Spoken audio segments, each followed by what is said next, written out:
ചേട്ടാ ക്രിസ്മസ് സമ്മാനോ? അയ്യോ ഭഗവാനെ, സന്തോഷമായ ഞങ്ങളെ ക്രിസ്മസ് സമ്മാനമാണ് കേട്ടോ. സീമാസും മച്ചാൻ ഗാലറിയും നൽകുന്നത്. ഓക്കെ, പ്രതീക്ഷ വിളിച്ചുണർത്തി ദൈവം ഗിഫ്റ്റ് തരുമോ? അപ്പൊ ദൈവത്തിന് നന്ദി പറഞ്ഞത് കേട്ടോ. ചേട്ടാ സുഖമാണോ? ഒരു ക്രിസ്മസ് ഗിഫ്റ്റ് തരാൻ വന്നതാ, ഒരു ഷർട്ടും കൊണ്ടു സാൻഡേ ആയിട്ട് വന്നതാ ഞങ്ങള്. ഹാപ്പിയാണ്? അപ്പൊ നന്നായിരിക്കട്ടാ. ഓക്കെ, ഉറങ്ങിക്കോ. ഓക്കെ. ചേട്ടാ ഈ ഷൂസ് ഒന്ന് തയ്ച്ചു തരുമോ ഫ്രീ ആയിട്ട്? മൊത്തം തയ്ക്കണം. ഇച്ചിരി തയ്ച്ചു മതി. അവിടുത്തെ ഇങ്ങനെ വിട്ട് പോകുന്ന പോലെ ആണോ?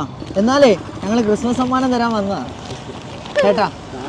എന്നാ ഒരു ഷർട്ടും കൊണ്ടും നിങ്ങള് ഫ്രീ ആയിട്ട് തയ്ച്ചു തരാൻ ആരെങ്കിലും പൈസ ഇല്ലെന്ന് പറയുന്ന തയ്ച്ചു കൊടുക്കണം. അതാണ് മനുഷ്യത്വം. അതെ, നിങ്ങൾക്ക് മനസ്സിലായി. മച്ചാൻ ഗാലറിയും സീമാസും നൽകുന്ന ഒരു അടിപൊളി സമ്മാനം. അതാ കവറിട്ട് വിടാം. ഓക്കെ, ഹാപ്പി ക്രിസ്മസിന്റെ ഡ്രസ്. ഹാപ്പി എന്നാ ഞാൻ ഹഗ് ചെയ്യട്ടെ. വാ. ഓക്കെ, അടിപൊളി കേട്ടാ. നന്നായിരിക്കേ. Happy Christmas and happy New Year കേട്ടോ.